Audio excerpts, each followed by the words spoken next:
Good afternoon, everyone, and welcome back to another Supercoach Insider podcast. My name is Swizz, here with another Supercoach Booms and Bust episode featuring Supercoach with DR from the Supercoach Swordplay Podcast. How are you, mate? Very, very good, mate. Thank you for having me on. It's been a little while, but Supercoach is officially open now. So a lot of excitement around it and looking forward to having a chat with you, legend. I do appreciate, mate. You have been very busy. And before we get into all the normal intros I do, mate, tell the listeners what you've been up to.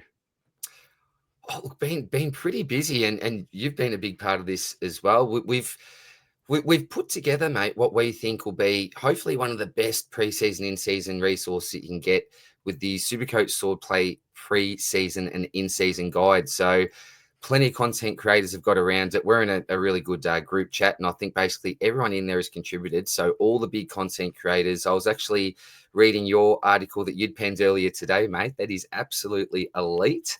And so rapt to have you on board, mate. Thanks to your hard work. We've got Benny and Chris. The three of you, mate, are all contributing to it. So it's not just us as a swordplay crew that have created this. It really is a community guide is the way that we'd put it, mate, because there's been so much great involvement from everyone. And, really appreciate all your support as well, mate. And already got, I think we're up to about 50 pre-orders, which is super exciting, mate. So it's getting bigger and bigger as we go. But apart from that, mate, I need to get on to all the great content that's being put out there. And I know this is a great series and going to be absolute fire, mate. So I'll be interested to see what my answers are compared to some of the other blokes that you've had on to date. Yeah, I do appreciate that, mate, and you are right. It's a great resource. It is meant to be a short and sharp podcast, but we needed to touch on that because I think there's been an empty hole in preseason ever since we've lost the AFL prospectus, and the boys over there at Swordplay have worked really hard to fill that gap. So I'm looking really forward to reading what all the other contributions from all the other the podcasters and content creators and everyone who's involved in Supercoach that you've got involved. Thank you very, very much, mate. Super excited about it. And you couldn't get any other better names involved with it, mate. So thank you very, very much, mate. No problem. And as always, and now I can actually do a proper intro, check us out on all our social media platforms, in particular YouTube, Spotify. Get in contact with me at X, Supercoach Insider 100 or Swizz26. Where do the good folk out there find you, mate? Well, mate, we've really got our main X account now at the Third Man Up. So check out the Third Man Up, and my one is at Supercoach_DR if you want to follow me personally there. But Third Man Up's probably going to be our major swordplay Twitter if that makes sense, mate. Yeah. Yep, no, 100%. And I'm sure most people, your listener viewership has gone through the roof. So, mate, I'm a little bit envious of you these days. But we'll touch more on, I think, on another podcast that you'll be joining on with us. But we are here to talk booms and busts. So, mate, 2025, who is your unique or your boom that you want to lock into your Supercoach side now that it's open?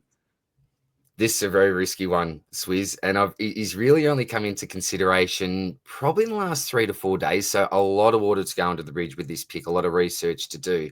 But one of the track watchers down there at the Whitten Oval has been extremely impressed with a bloke that is currently, I believe, in under 1% of teams at a very, very awkward price.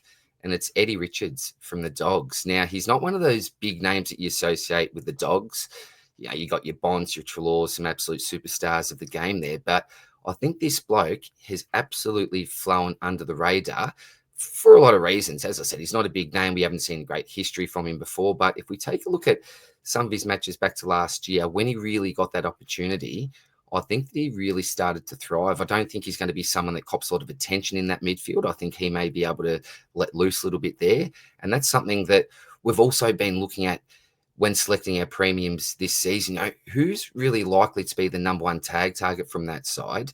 And then vice versa, who could potentially be some of these blokes that may not cop that sort of attention, and we won't need to worry about those tags from week to week. So I think that's a good thing about Richards. That left foot, I think, is super, super dangerous in there, and he gives them something a little bit different that they've been lacking. So if he gets that full-time midfield role, with a nice uptick in CBAs or even consistent CBAs, then I think we could see a real boom from him this year In saying that, picking a pod like this in under 1% of sides, if he doesn't go well when you might be fading a Day and Oliver that other teams are going with more popular picks, then you could be in trouble. But again, you can always have a crack and then fix things up early if things don't go well. But yeah, Eddie Richards is just someone that's snuck his way in. It may only be for another couple of days, who knows? But I'm liking a bit of a pod pick there at the moment, Swizz.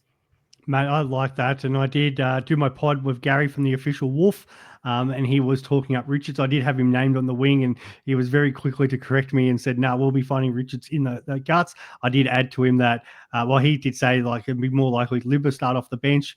In regards to Adam Treloar, he was meant to play cricket with us before Christmas, does have a bit of a calf complaint, so he pulled out of that game, which not many people know. And then Gary did back that up, saying, yeah, he has been training away a little bit with the group, just trying to get his body right. No surprises, obviously an aging midfielder anyway, but yeah, he's like, you could tell that he is part of that sort of that comeback from an injury. So nothing major, but you never know if he doesn't get the full preseason in, he could just be starting from the bench. But it does look big tick for Richards early on. Beautiful. That's good to hear, mate. That is good to hear, and great info there from the Wolf as well. Absolutely elite, mate. Yeah.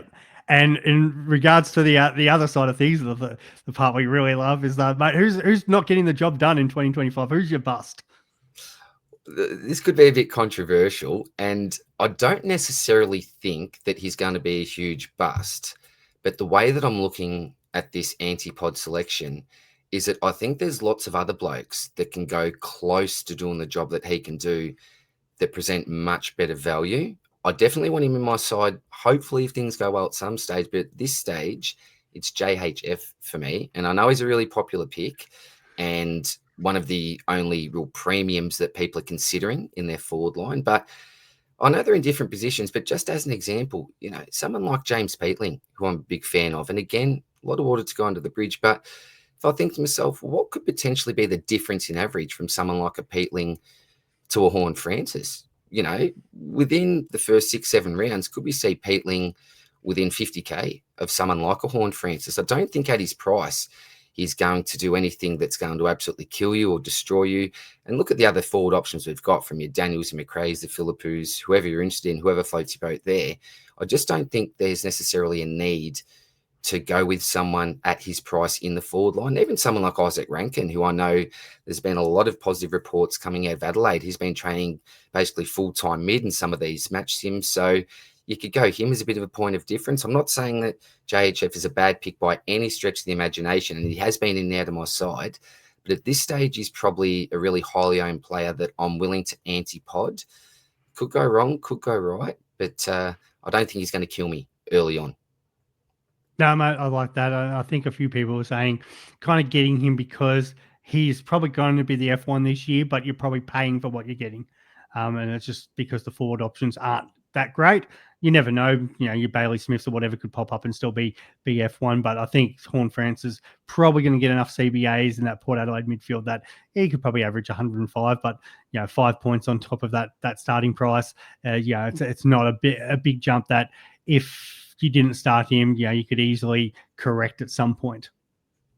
Yeah, agree. And I think he could be an upgrade target we look to get as well. I think from memory, he's got that first buy, and you could probably want him in your side before that, to be honest. But just something you can think at. If he does have that first buy, then you can get him in. Then you know that he covers for the remaining mid-season buys as well. So, it's a little bit scary not owning him when I think a lot of the competition will. But sometimes you've got to take a risk with an anti-pod, and at the moment, it's JHF, mate, for me.